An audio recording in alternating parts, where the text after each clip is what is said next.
Welcome back to another vlog, boys and girls. We got a busy day around the shop today. We've got the boys from McGuire's in here detailing up TJ's Supra for Spokane this weekend. And I got Ricky here with me as usual, my partner in crime on the FD build. We're gonna go ahead and actually start tearing into this engine bay a little bit. Obviously you guys know that the engine's off getting rebuilt by now, and now we've got some time to play with this engine bay. So we're gonna go ahead and delete the ABS system, and we're gonna go ahead and delete the cruise control system. So my boy Ricky's only got about an hour before he's gotta take off to go to work. So we're gonna go ahead and start tackling the removal of the cruise control system, which is this wire, or this throttle cable here that helps keep the car at speed.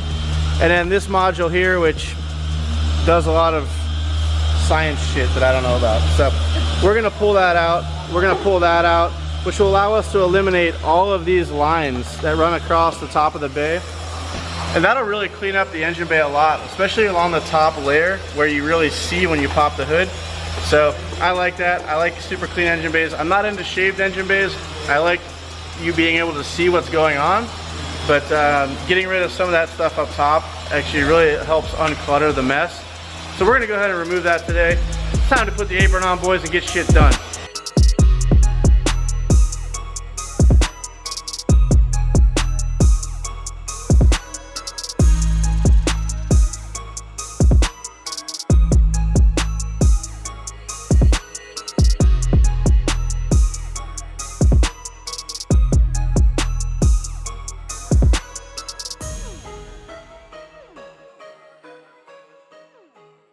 All right, well, me and Ricky are gonna go ahead and pop off this side skirt on this side because we're gonna go ahead and actually tuck some wires while we're at it. There's an ABS sensor that runs inside the fender well, and basically it is really ugly. So on TJ's car, I tucked it under the fender, so I'm gonna go ahead and do that on mine as well. In order to do that, you have to pull the fender off.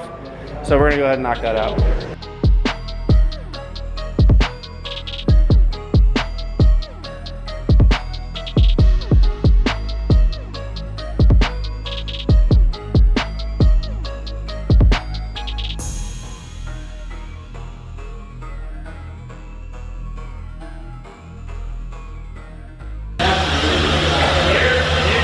The ABS unit, Ricky and I just freed it up. Weighs about 20 pounds, it feels like, and it's gonna look a whole lot better in the bottom of the trash can. Alright guys, so I got some explaining to do. It's 2 days later from when I started this video, but I got sidetracked with WRX things, and luckily the homeboy Ricky was able to come by again this morning to help me continue on the RX-7 disassembly. These goddamn airplanes. As you can see, we've removed the cruise control module, we've removed the ABS, and we've removed the engine. That means that we're kind of gonna go ham on this engine bay now. It's time to remove a bunch of the ancillary crap that goes along with the engine and everything else, and we're gonna go ahead and get this bay cleaned up. For phase 1 of this project, the bay is just gonna get clean. For phase 2, it's gonna get painted. We're gonna actually see how clean we can get it. Maybe even have Daniel come down and put some polish on it. Not sure. Once it's sprayed out, we'll know better. But we're gonna go ahead and crank away. Again guys, this is day 2 of this. I've been busy on some other things around the shop, so I only work on this car when I have time, and thankfully I've got Ricky to help me out. So we're gonna go ahead and get cracking.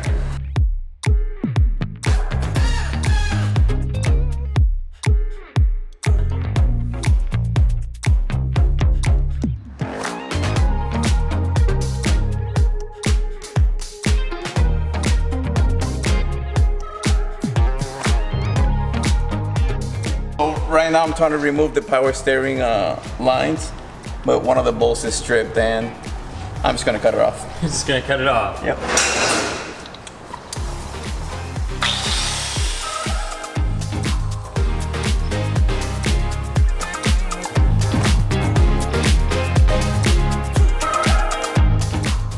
It should be noted that this is actually an aftermarket power steering cooler that came with the Greddy front mount intercooler kit. So the bracket that he just cut is actually an aftermarket bracket. Whenever they built this car and they put the screw in, they must have just sent it. So for today, we're just cutting the bracket. We'll go ahead and once the car's back on the rack, we'll get underneath it, pull that bolt out and get it cleaned up. All right, just went ahead and put the car up on our bend pack quick jacks. These things are a lifesaver. And they go on real quick and easy. So I'm gonna pop this rear wheel off so we can get these screws out. Just need to go ahead and bust these nuts off. Oh. It appears that when they painted this car, they never removed the front fenders. They just shot over it. So still breaking through the factory sealant. So just got it loose. Go ahead and pop this off. Just doing this so we can get the all this stuff cleaned up under here. Look at this.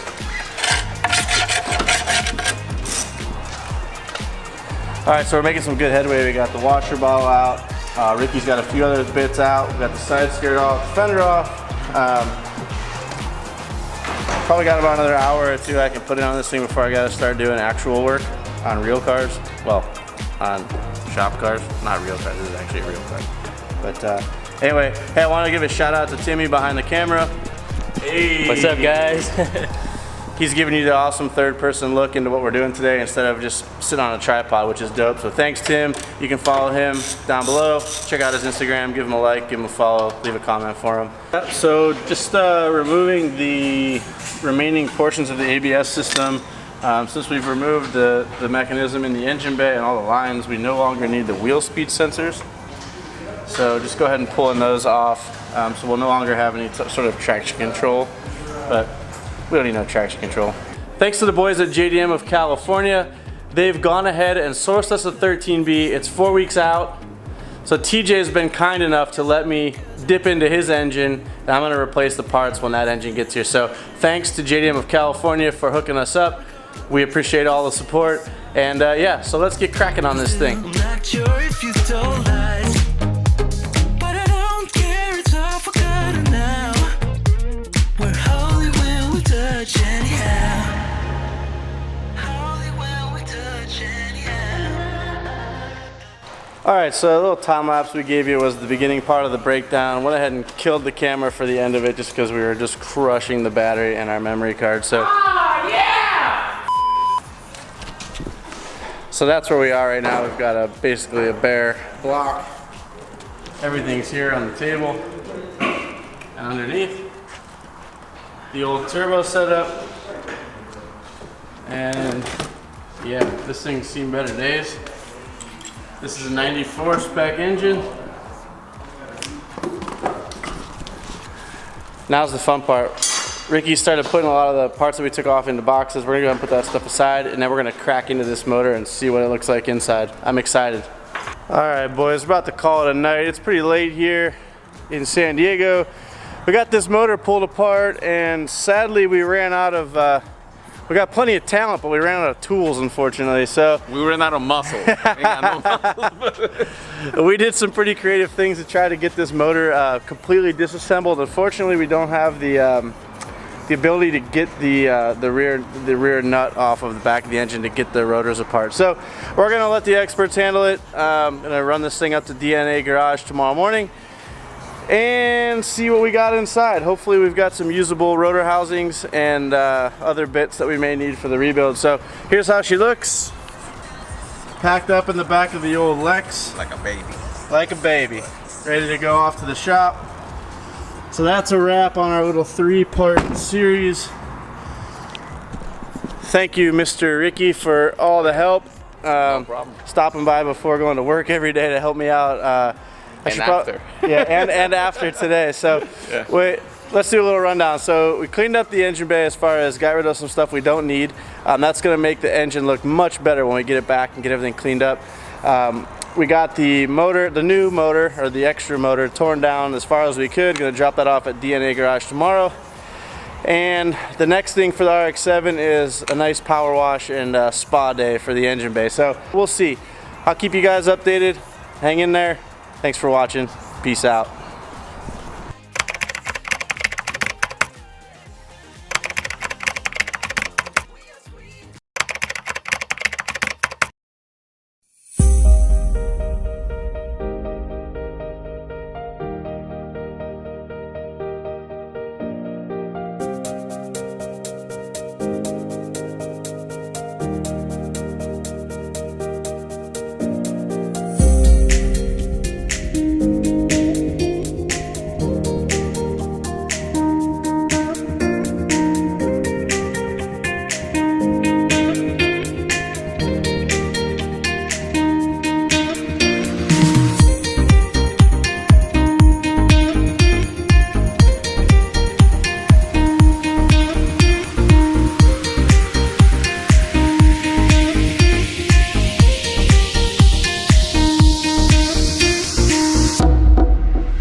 What's going on, everybody? Today I'm going to be doing something a little bit different than what I normally do.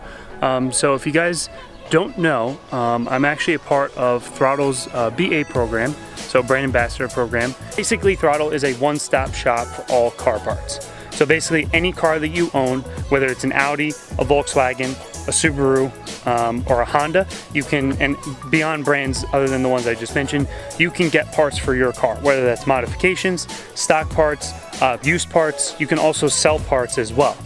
So a huge advantage to throtl, and like I said, you could sell used parts, you could buy used parts, is if you have something just laying around your house, you're not comfortable with using Craigslist, or if Craigslist maybe just hasn't worked for you, try throtl. There's so many members on throtl, and people are always looking for something, and if you're looking for something, you could probably find it. So basically, when you go to throtl, you can create an account. It's totally free, and if you want to become a VIP, you can definitely do that as well, and there is a free trial for that as well when you sign up for the first time. But your account's totally free. You could sell any car part that you want on there. You could buy any car part that you can find, whether it's in your local area or it could be out in California, Utah, honestly anywhere, as long as you're willing to pay shipping for that product. Or again, if it's local, go pick it up. And one thing I love about throtl is their customer service, and they're always on the live chat on the website, and they're always there to help you, whether you have a question about a part that you can't find, or about something that you're looking for but just not sure what to buy. And they can definitely help you out. They have great customer service over there, and you can even DM them on Instagram. They'll answer you through there as well. I'll put their 3 Instagrams right here. So basically, I'm gonna do a little walk around of my car, show you guys the mods that I have already on this, what I want to do to the car, and yeah, let's go. So this is my 2011 WRX hatchback. Currently the car is a little bit modified. It's not overly modified, which is good. The first thing that you notice on this car is the wheels. The wheels on this car are made by 1552. Only debuted on Ken Block's Ford Focus that he used for Hoonigan, and I absolutely love these wheels. They are probably my favorite style that I could possibly want. So again, the car is on air, so it is on the Airlift 3H system. Very neatly done in the trunk. I have 1 compressor. I do want to go to 2 compressors, and then you see the management over there. On the side of Aero, it's actually on the cheaper side, but it does give a very, very beefy and aggressive look to the rear end, and having the side skirts is really nice. So here's what that looks like from the back. You see those 2 side pieces are separate from that center one. One complaint I do have about this setup is it is a little rattly. When you are on low RPMs, the diffuser is kind of it just rattles up and down against the exhaust. So maybe, I'm assuming if you have an aftermarket exhaust, it will not rattle as much. And then these are the side skirts as well. Definitely add a nice little aggressive look to it, and then as well as the front lip. But stage 1, perfect. Anybody that's thinking about doing stage 1, I highly recommend it on this car. You really do get a lot of power out of it. So basically with the stage 1, you have the Cobb intake with the full air box, and these are changeable. So I know I've seen online you could buy like clear ones with like a WRX logo on them, which is really, really cool. The interior of this car is very clean. The owner previously to me kept this car super, super clean. So in the interior, it's again mostly stock. I have a Cobb short shifter, Cobb weighted shift knob. I did put my Airlift little controller up there inside the air vent, and then I have my Cobb controller access port over here as well. So again, guys, like, comment, subscribe.